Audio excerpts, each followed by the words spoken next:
Bonjour, merci d'être présent à ce symposium lors des Journées européennes de la Société française de cardiologie. J'ai l'honneur de modérer cette session avec le professeur Gilles Montalesco de la Pitié-Salpêtrière et moi-même de l'hôpital Saint-Antoine à Paris, dans la même université, Sorbonne Université. Donc, le thème de ce symposium aujourd'hui est la prise en charge du LDL cholestérol à la phase aiguë du syndrome coronaire aigu et quelle est la place des nouveaux inhibiteurs PCSK9 dans la stratégie thérapeutique. Je remercie le laboratoire Sanofi de participer donc à ce symposium et de sponsoriser ce symposium. Et nous allons directement commencer avec le professeur Puy-Mira de Georges Pompidou. À partir des données de FASTEMA, nous donner une photographie finalement de la prise en charge du LDL cholestérol en France à la phase aiguë du syndrome coronaire aigu. Bonjour à tous, je suis Étienne Puy-Mira, cardiologue à l'hôpital européen Georges Pompidou. Je remercie le comité scientifique et le laboratoire Sanofi pour l'invitation à ce symposium. Et ma présentation est axée sur les données du registre FASTEMA sur la prise en charge du traitement hypolipémiant chez les patients pris en charge pour un infarctus du myocarde. Voici mes liens d'intérêt en rapport avec cette présentation. Alors tout d'abord, un bref rappel sur le programme FASTEMA. FASTEMA est un programme qui est unique dans le monde, qui a été mis en place dans les années 90 par le professeur Nicolas Danchin, et l'objectif était de faire une enquête, une photo, pendant un mois de la prise en charge de l'infarctus du myocarde en France, avec des données qui sont à la fois intra-hospitalières, mais également qui recueillent les données préhospitalières avec un suivi jusqu'à un mois. Et l'enquête a eu tellement de succès qu'elle a été renouvelée en 2000, 2005, 2010 et 2015, avec une amélioration progressive des collections des datas et un suivi jusqu'à 10 ans dans les dernières enquêtes. Et pour répondre à la prise en charge du traitement hypolipémiant à l'heure actuelle, je me suis focalisé sur les 3 dernières enquêtes de FASTEMA 2005, 2010 et 2015 qui ont inclus respectivement 3000 à 4000 patients dans à peu près 80% des centres français qui prennent en charge des infarctus du myocarde, avec dans à peu près la moitié des cas des infarctus avec sus-décalage du segment ST. Alors, si on regarde les caractéristiques des patients en fonction des 3 enquêtes, on s'aperçoit que l'âge moyen est de l'ordre de 65-66 ans, que les patients qui sont pris en charge pour un infarctus du myocarde sont majoritairement des hommes, avec dans les enquêtes majoritairement à peu près 50% d'infarctus avec sus-décalage du segment ST. Le dosage du LDL cholestérol moyen, dans la majorité des cas, est de l'ordre de 1,30 g. Alors, il n'a pas été colligé sur l'ensemble des patients, mais sur la majorité. Et environ 30% des patients pris en charge avaient une statine au moment de leur admission dans les services des soins intensifs. Et au moment de la sortie de l'hôpital, eh bien, chez les patients survivants de la phase hospitalière, le taux de prescription a augmenté entre 2005 et 2015, et il est désormais de 92% dans la dernière enquête. Et au niveau de l'ézetimibe, on sait que l'ézetimibe est peu prescrit en France, et ça se confirme en tout cas au sein des soins intensifs de cardiologie, puisque les prescriptions, même si elles ont augmenté entre 2005 et 2015, restent inférieures à 5%. Alors, la prescription de statine au niveau des 3 enquêtes est représentée sur cette diapositive en fonction de groupes de patients qui n'ont pas de statine à la sortie. Ça représente les patients en bleu sur la diapositive, les patients qui ont des doses modérées de statine en orange et les patients qui ont eu des hautes doses de statine qui correspondent aux patients qui ont eu de la rosuvastatine 10 ou 20 mg ou de l'atorvastatine 80 mg. Ce qu'on s'aperçoit entre 2005 et 2015, c'est que le taux de prescription des statines à haute dose a augmenté sur cette période et concerne environ 50% des patients pris en charge pour un infarctus du myocarde. Si on regarde les caractéristiques des patients en fonction des doses de statine prescrites au moment de la sortie de l'hôpital, on s'aperçoit que les patients qui reçoivent des hautes doses de statine sont des patients un peu plus jeunes que les autres groupes. Ils ont majoritairement un infarctus avec sus-décalage du segment ST, un score Grace un peu plus bas que les autres groupes de patients, parce que ce sont des patients un peu moins graves, avec un LDL cholestérol moyen un peu plus élevé, plutôt de l'ordre de 1,40 g par rapport aux autres groupes de patients. Alors ça, il s'agit d'un travail qu'on a réalisé à partir des enquêtes 2005 et 2015 en utilisant le score TRS2P, qui est un score de prévention secondaire qui a été mis en place et proposé par le TIMI Group à partir de l'étude sur le Veropaxar. Et c'est un des seuls scores de prévention secondaire qui existent à l'heure actuelle et qui prend en compte 9 variables qui sont listées à gauche de la diapositive: l'insuffisance cardiaque, l'hypertension artérielle, l'âge de plus de 75 ans, le diabète, les antécédents d'AVC, de pontage, l'artériopathie périphérique, l'insuffisance rénale et le tabagisme actif. Chaque variable est cotée à 1 point. On fait la somme des variables présentes chez les patients et on détermine si les patients sont à bas risque pour les patients qui ont 0 ou 1 point, à risque intermédiaire s'ils ont 2 points, ou s'ils sont des patients à haut risque cardiovasculaire s'ils ont plus de 3 points. Et on s'est intéressé au devenir clinique sur les MACE à 5 ans, dans cette population de 2005-2015. Et ce qu'on a évalué, c'est l'utilisation des hautes doses de statine dans l'ensemble de la population, qui a montré un bénéfice protecteur sur la mortalité et sur les événements cardiovasculaires majeurs au sein de cette population. Et quand on regarde les bénéfices sur les patients à bas risque, à risque intermédiaire ou à haut risque, eh bien, vous apercevez que le bénéfice en risque absolu est d'autant plus important que les patients sont à haut risque cardiovasculaire. Ça, c'est un point important qu'on avait souligné avec ce travail. Alors, si on reprend les données de la Société européenne de cardiologie, on sait que d'un point de vue statistique, la prescription de statine à dose modérée permet une réduction de l'ordre de 30% du LDL cholestérol. Les hautes doses de statine permettent une réduction de l'ordre de 50% du LDL cholestérol et qui peut être augmentée, optimisée jusqu'à 65% si on associe une haute dose de statine et de l'ézetimibe. François Schill, à partir de l'enquête FAST-MI 2015, a fait un modèle un peu compliqué, mais qui reprend en fait ces différentes réductions de LDL cholestérol assez théoriques, puisque on considère que les patients vont prendre correctement leurs médicaments et qu'il n'y aura pas de variation intercurrente au cours du suivi. Et ça permet d'estimer le nombre de patients qui ne seront pas aux objectifs et qui potentiellement seront susceptibles de pouvoir avoir une prescription d'inhibiteurs PCSK9.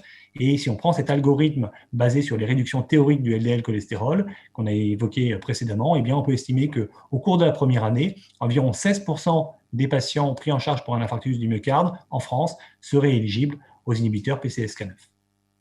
Alors cette stratégie de prise en charge, elle doit être largement détaillée dans la lettre de sortie au moment de la prise en charge, de façon à pouvoir détailler l'optimisation avec l'utilisation de l'ézetimibe si elle n'a pas été prescrite au cours de la phase hospitalière et de définir les critères de sélection pour les patients qui pourraient bénéficier d'un inhibiteur PCSK9, c'est-à-dire un patient qui resterait malgré une dose de statine maximale tolérée avec un LDL cholestérol au-delà de 0,70 g par litre.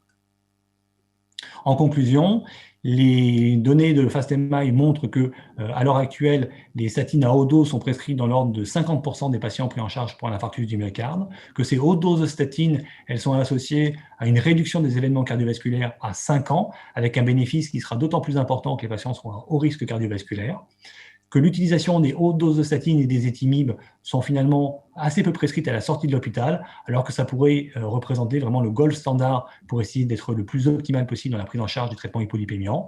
Et enfin, si on prend une modélisation des patients pour lesquels un PCSK9 pourrait être prescrit, si on respecte les doses de prescription de statine et des ézetimibe, on peut estimer qu'environ 15% des patients pourraient bénéficier d'un inhibiteur PCSK9 au cours de la première année pour optimiser le traitement hypolipémiant. Pour terminer, je remercie l'ensemble du programme FAST-MI et le comité scientifique pour cette invitation. Merci Étienne pour cette présentation. J'avais une question concernant justement les raisons, si on peut parler d'inertie médicale peut-être, pour lequel 50% seulement des sujets atteints d'un SCA ressortent avec une dose maximale de statine. Est-ce que vous pouvez nous dire qu'à partir de FAST-MI, émettre des hypothèses sur cette inertie ? Alors, merci Franck. C'est des données qui datent de 2015, donc on peut espérer qu'avec les recommandations, le pourcentage de patients qui sortent des soins intensifs avec une forte intensité de statine est augmenté depuis les 5 dernières années. Mais les hypothèses qu'on peut émettre en ce qui concerne les patients qui n'ont pas cette prise en charge recommandée, il y a déjà les patients qui sont sous statine et qui ont une intolérance, enfin plutôt des effets indésirables tels que les crampes avec l'utilisation des statines.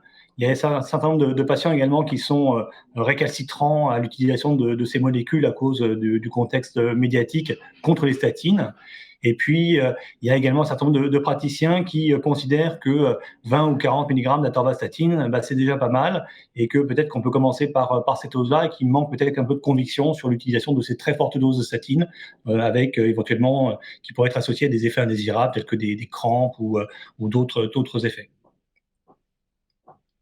Merci. Et ces données, pensez-vous pas qu'elles favorisent finalement l'association d'emblée d'une forte dose de statine à l'ézetimibe dans un seul comprimé ? Alors, personnellement, je suis assez convaincu par cette stratégie parce que les recommandations actuelles, elles sont très ambitieuses en termes de réduction du LDL cholestérol et que sur une prescription seule d'une forte dose de statine, on va avoir du mal pour la majorité des patients à atteindre les objectifs.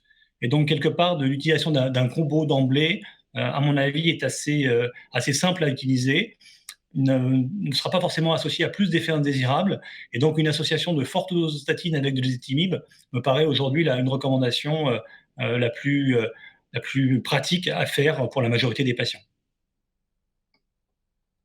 Merci.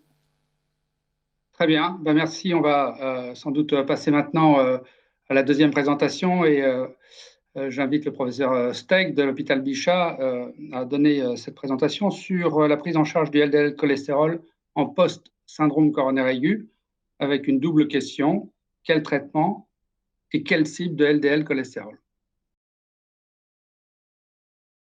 Bonjour.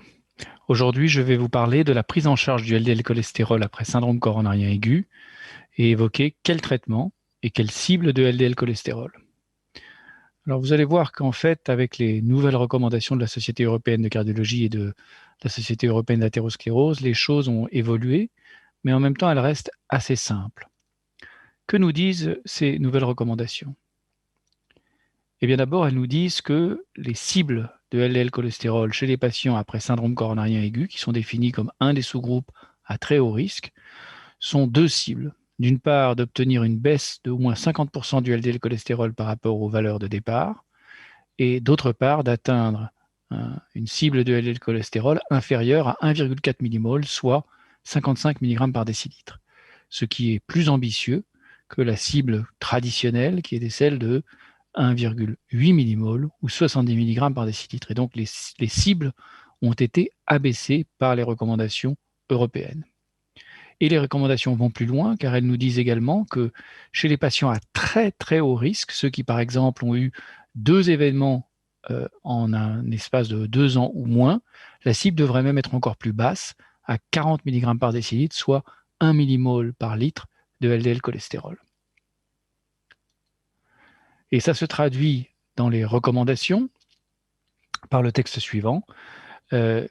Première étape, eh bien, la première étape du traitement, c'est une statine à forte dose et à forte intensité pour tous les patients qui ont eu un syndrome coronarien aigu et qui ne sont pas spontanément à la cible de 55 mg par décilitre. Et donc, autrement dit, une statine puissante à forte dose, ou en tout cas à la dose maximale tolérée, pour tous les syndromes coronariens aigus. C'est une recommandation de grade 1 et de niveau d'évidence A. Et nous savons effectivement que les statines vont abaisser le LDL cholestérol, et la méta-analyse du cholestérol trialiste a montré que pour chaque millimole par litre de baisse du LDL cholestérol, il y a une baisse de environ 20%, pour être très précis, 22% du risque cardiovasculaire. Et cette baisse, elle est indépendante du taux de base du LDL cholestérol et indépendante du niveau de risque cardiovasculaire. Cette baisse relative, elle est obtenue pour tous les patients. Alors, dans combien de cas allons-nous atteindre l'objectif fixé avec une statine seule? Eh bien, on le sait grâce aux données de l'essai PROOVIT. Dans PROOVIT, il y avait un des deux bras qui recevait systématiquement 80 mg d'atorvastatine. Et on sait que sous traitement, eh bien, environ un tiers des patients restaient au-delà de 70 mg par décilitre. Mais si le seuil désormais, ou la cible plus exactement, est de 55 mg par décilitre, eh bien la distribution montre que les 2 tiers des patients vont être au-dessus de la cible. 65% des patients, pour être très précis, sont, après syndrome coronarien aigu, au-delà de 55 mg par décilitre sous atorvastatine 80 mg. Et nous savons que chez ces patients, plus le LDL cholestérol sous statine est élevé, plus le risque résiduel post-syndrome coronarien aigu croît. Et donc, il faut effectivement aller plus loin. Alors, quelle est la deuxième étape? Eh bien, la deuxième étape, c'est de rajouter de l'ézetimibe pour 2 raisons. D'abord, l'ézetimibe abaisse le LDL cholestérol en plus des statines de façon synergique, mais surtout, l'essai IMPROVE-IT a montré dans cette population de syndrome coronarien aigu que cette baisse supplémentaire du LDL cholestérol est associée à une amélioration supplémentaire du pronostic avec une réduction d'environ 10% du risque d'événements cardiovasculaires post-syndrome coronarien aigu en supplément de ce que permettent d'obtenir les statines. Ce qui justifie la deuxième recommandation de la Société européenne de cardiologie: si la cible n'est pas atteinte avec une dose maximale tolérée de statine, une combinaison avec les étimibes est recommandée. recommandation de classe 1, niveau B, car il y a un seul essai clinique randomisé, l'essai Improve-It. Comment aller plus loin? Bien, la troisième classe de médicaments qui peut être utilisée en post-SCA pour abaisser le LDL cholestérol, ce sont les inhibiteurs de PCSK9 injectables, l'évolucumab ou l'alirocumab.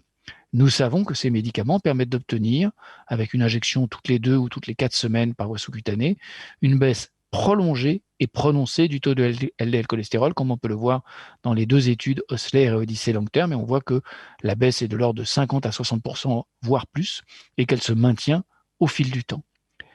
Est-ce que cette baisse est associée à une amélioration du pronostic? Eh bien oui, chez les patients stables, ça avait déjà été vu dans l'étude Fourier, et dans le contexte spécifique post-syndrome coronarien aigu, nous avons montré dans l'étude Odyssey Outcomes, dans une étude randomisée double aveugle, que l'adjonction d'alirocumab à la dose maximale tolérée de statine après syndrome coronarien aigu entraînait une baisse supplémentaire du LDL cholestérol, mais surtout une baisse supplémentaire des événements cardiovasculaires, notamment décès coronaire, infarctus non mortel, AVC ischémique ou encore instable nécessitant une hospitalisation, une baisse qui est d'environ 15% en termes relatifs par rapport au groupe placebo, et baisse qui apparaît au bout de quelques mois de traitement.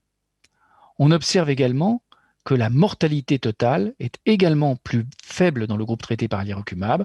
La valeur de P ne peut être considérée que nominale compte tenu de la hiérarchie d'analyse statistique des résultats, mais c'est une observation importante, d'autant que si on regarde la relation entre mortalité toute cause et LDL cholestérol sous traitement dans l'essai Odyssey Outcomes, on observe que au moins jusqu'à un minimum de 31 mg par décilitre de LDL cholestérol, plus le LDL est bas, plus la mortalité toute cause est faible. Un élément que je voudrais souligner, c'est que dans cette étude, lorsque nous avons analysé les résultats en fonction de l'âge, nous avons constaté que les patients les plus âgés de l'étude, ceux qui étaient au-delà de 65 ans par opposition à ceux qui étaient en dessous de 65 ans, avaient non seulement un bénéfice aussi grand en termes relatifs, mais un bénéfice en valeur absolue plus grand que les patients plus jeunes. Et donc, il n'y a pas de raison de priver les patients les plus âgés, au-delà de 65 ans ou à 65 ans, du bénéfice de ce traitement. C'est important parce qu'on a souvent spontanément tendance à se restreindre en disant que ça va être un traitement qu'on va réserver aux sujets jeunes. La troisième recommandation de la Société européenne de cardiologie, en prévention secondaire, les patients à très haut risque qui ne sont pas à la cible avec une combinaison de statine à dose maximale tolérée et des étimibes, une combinaison avec un inhibiteur de PCSK9 doit être recommandée. Recommandation de classe 1, niveau A, puisqu'il y a 2 essais randomisés contrôlés. Alors, est-ce qu'on va atteindre les objectifs avec un inhibiteur de PCSK9? Eh bien, dans Odyssey Outcomes, nous avons examiné la relation entre le LDL cholestérol de départ, le groupe de traitement, placebo ou alirocumab, et le pourcentage de patients qui atteignaient un LDL cholestérol de 55 mg par décilitre ou moins. Et on observe que, en gros, quel que soit le niveau de départ, eh bien, plus de 90% des patients, très exactement 94,6% des patients du groupe alirocumab, vont atteindre un taux de LDL cholestérol à la cible ou plus bas, c'est-à-dire inférieur à 55 mg par décilitre après traitement, alors que dans le groupe placebo, sans inhibiteur de PCSK9, il n'y aura que 17% des patients qui seront à l'objectif. On voit donc qu'il y a un vrai bénéfice à adjoindre des inhibiteurs de PCSK9 pour atteindre les objectifs de LDL cholestérol. Je vous remercie. Donc, une question pour le professeur Steg, qui a une question très pratique. On voit dans le titre de ce symposium qu'on parle de phase aiguë de syndrome coronaire aigu. Pour nous, c'est quand même habituellement la phase hospitalière pour ces patients. On connaît les données d'Odyssey.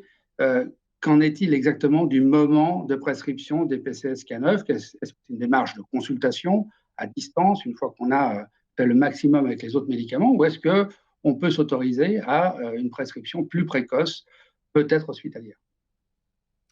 Alors, c'est vraiment une excellente question.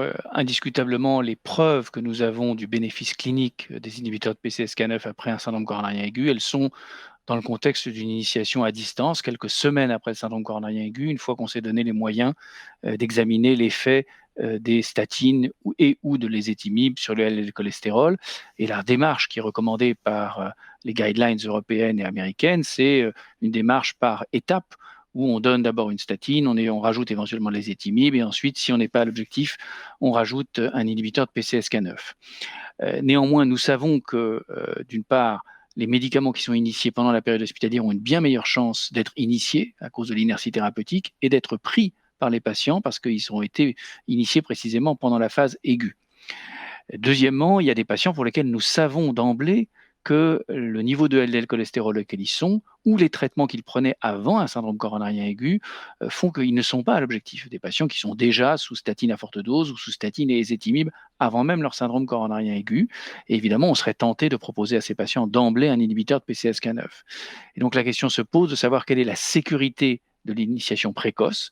Et nous avons des données de plusieurs études, dont une étude suisse bien faite, qui montre qu'il n'y a pas d'effet délétère à initier précocement le traitement. Et donc je crois que pour certains patients sélectionnés, c'est une démarche raisonnable, mais elle doit impérativement s'appuyer sur un échec documenté de l'association statine ézetimibe à obtenir l'objectif, sous peine de ne pas être dans le cadre du remboursement.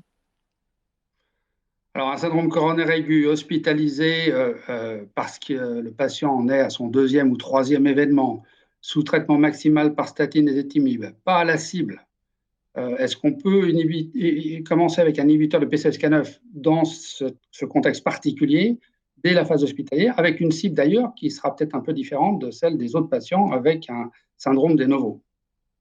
Oui, je crois que c'est raisonnable et on sait que les patients qui ont des syndromes coronariens aigus répétés et rapprochés ont même une recommandation internationale pour une cible encore plus basse, à 0,40 g par litre de LDL, soit 1 millimol par litre, plus ambitieuse, qui sera quasiment impossible à atteindre sans inhibiteur de PCSK9. Et ben pour terminer, j'invite le professeur Bertrand Cariou, directeur de l'Institut du thorax à Nantes, d'intervenir sur quelle est l'efficacité et quelle est la tolérance des inhibiteurs de PCSK9 en vraie vie. Bonjour à toutes et à tous, je suis le professeur Bertrand Cariou, endocrinologue, diabétologue au CHU de Nantes, et je vais évoquer avec vous l'efficacité et la tolérance des inhibiteurs de PCSK9 en conditions de vie réelles. Vous avez ici ma déclaration de lien d'intérêt.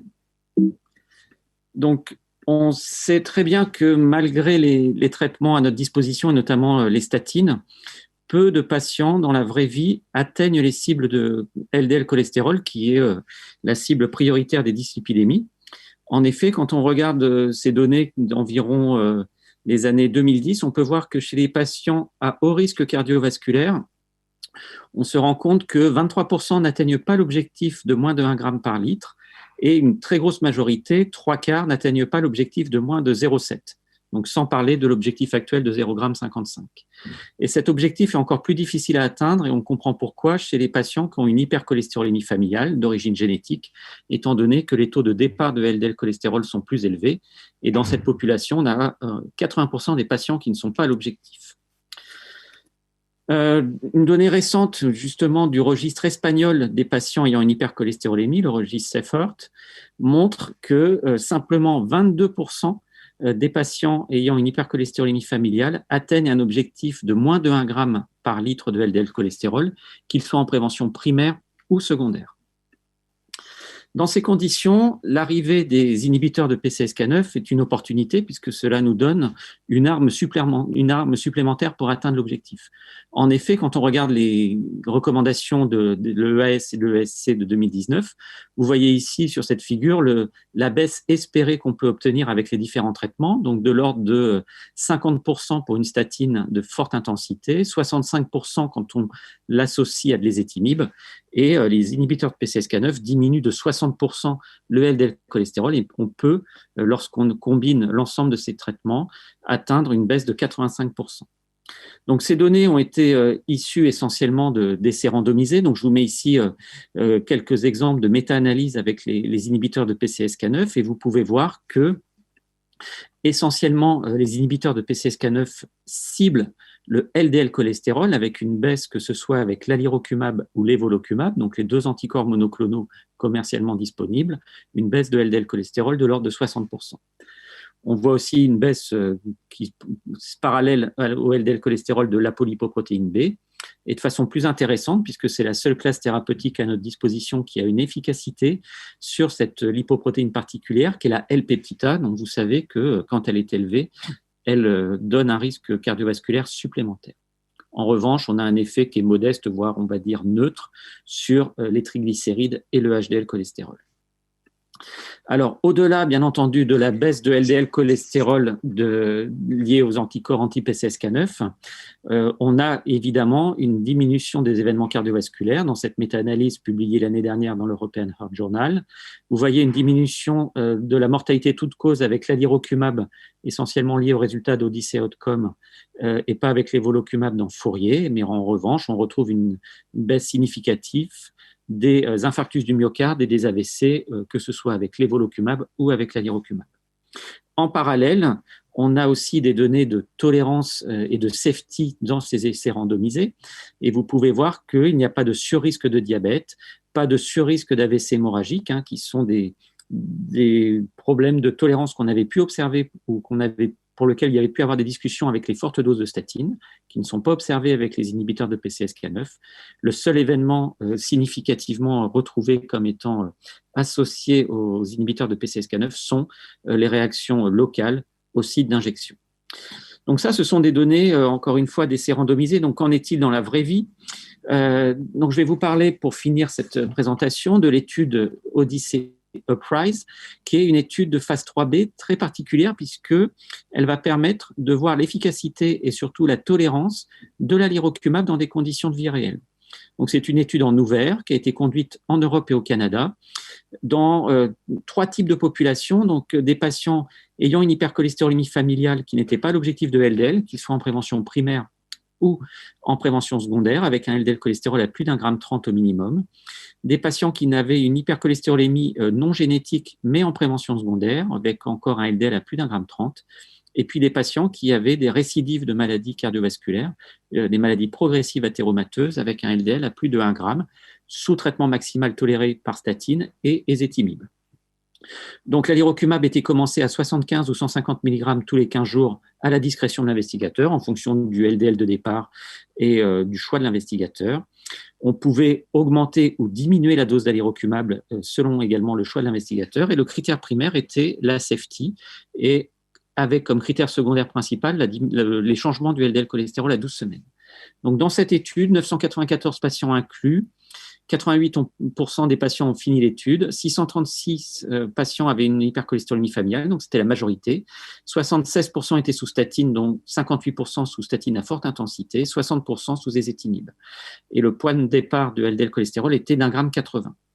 Donc c'est rassurant d'observer qu'on retrouve la même efficacité de l'alirocumab dans Uprise, à savoir une baisse du LDL d'environ 55%, avec y compris une baisse de 53% chez les patients qui ont une hypercholestérolémie familiale hétérozygote, une baisse également du non-HDL cholestérol de l'ordre de 46%.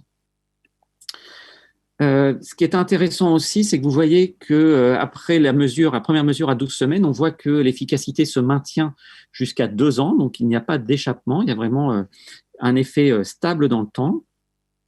Et quand on regarde, et c'est très important, le pourcentage de patients qui ont atteint l'objectif, vous voyez que comparé aux premières diapositives que je vous ai montrées, on se rend compte que 74% des patients atteignent un objectif de moins de 1 g, 50% de moins de 0,7 g par litre, y compris les patients qui ont une hypercholestérolémie familiale, puisqu'ils sont 42%. Donc, c'est le double de ce qu'on observait, même le triple de ce qu'on observait dans les études observationnelles comme CEFORT. Quand on regarde la safety, on voit qu'il n'y a pas d'événements indésirables inattendus. On retrouve les événements qui conduisent à l'arrêt des traitements. Ils sont relativement peu nombreux. C'est à peu près 4,5% des patients qui arrêtent en raison d'un effet indésirable. Et sinon, on retrouve les effets classiques à type de pharyngite, d'épisodes viraux, de myalgie, mais qui ne sont pas du tout spécifiques des anticorps anti-PCSK9. Donc, si je voudrais conclure, c'est que finalement, les inhibiteurs de PCSK9 nous offrent une autre opportunité de traitement, à savoir que chez des patients qui sont à dose maximale tolérée de statine, en plus de l'ézetimibe et qui n'atteignent pas les objectifs de LDL cholestérol, on peut rajouter un inhibiteur PCSK9, c'est ce que nous donnent les recommandations de l'ESC et de l'EAS.